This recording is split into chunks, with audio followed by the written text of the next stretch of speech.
across a giant-sized creature that looks as much like an animal as he looks like a human. Such a creature is known to have existed in the snowy areas.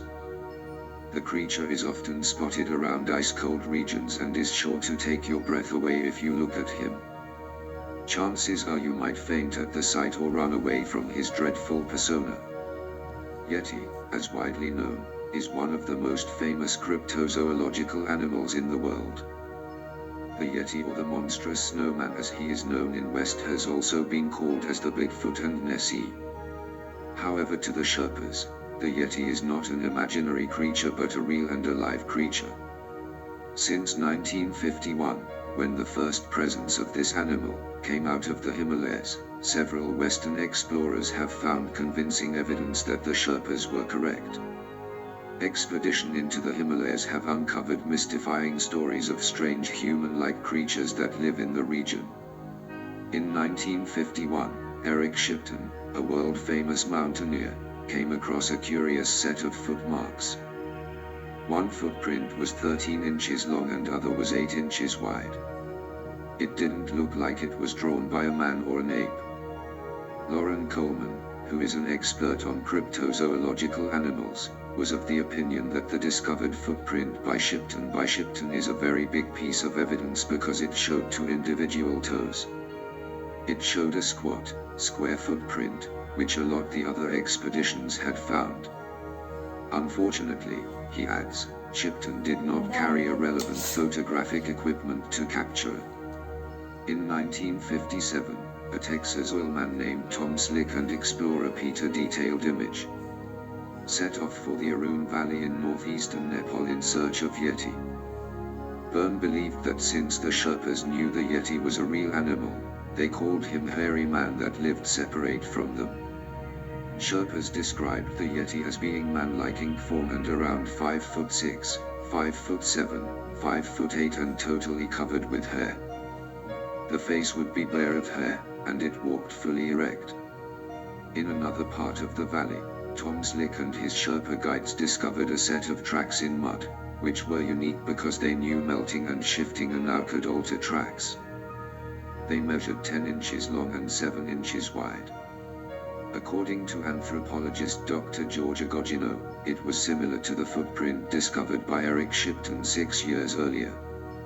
In 1925, N.A. Toombesi, a photographer and member of the Royal Geographical Society, wrote that he saw such a creature at about 15,000 feet, 4,600 n, near Zemu Glacier. Toombesi later wrote that he observed the creature from about 200 to 300 yard, 180 to 270 n, for about a minute. Unquestionably, the figure in outline was exactly like a human being, walking upright and stopping occasionally to pull at some dwarf bushes. It showed up dark against the snow, and as far as I could make out, wore no clothes. That was in 1957, but surprisingly, the frequency of reports increased during the early 20th century, when Westerners began making attempts to scale the mountains in the area and occasionally reported seeing either the giant-sized creatures or the strange tracks. In 2004, Henry G., editor of the prestigious journal Nature, mentioned that the Yeti as an example of a legend needs further research, stating, "The discovery that Homo survived until so very recently, in geological terms, makes too more likely that stories of other mythical, human-like creatures such as Yetis are founded on grains of truth. Now, cryptozoology, the study of such fabulous creatures, can come in from the cold." In early December 2007, an American television host and his team reported that they came across a series of footprints in the Everest region of Nepal resembling descriptions of Yeti. Each of the footprints measured 33 centimeters, 13 inches, in length with 5 toes that measured a total of 25 centimeters, 9.8 in, across. Casts were made of the prints for further research.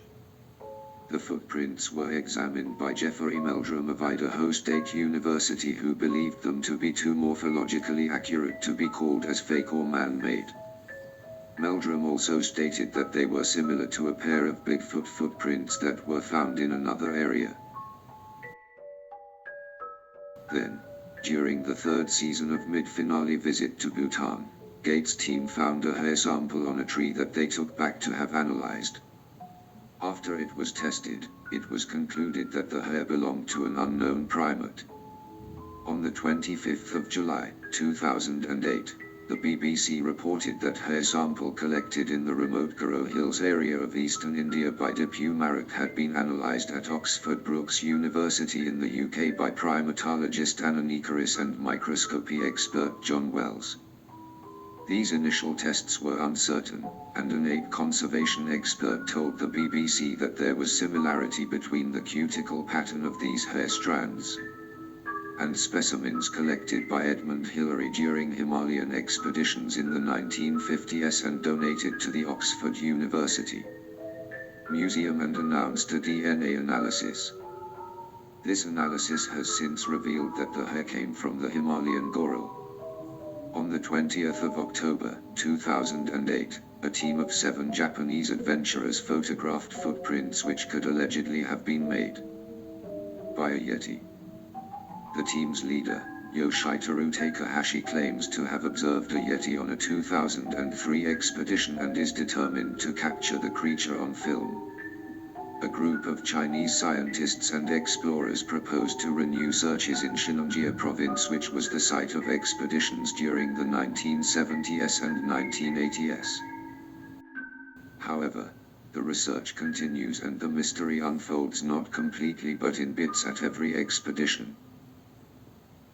Even after so many years of research, Yeti's mystery still remains unsolved.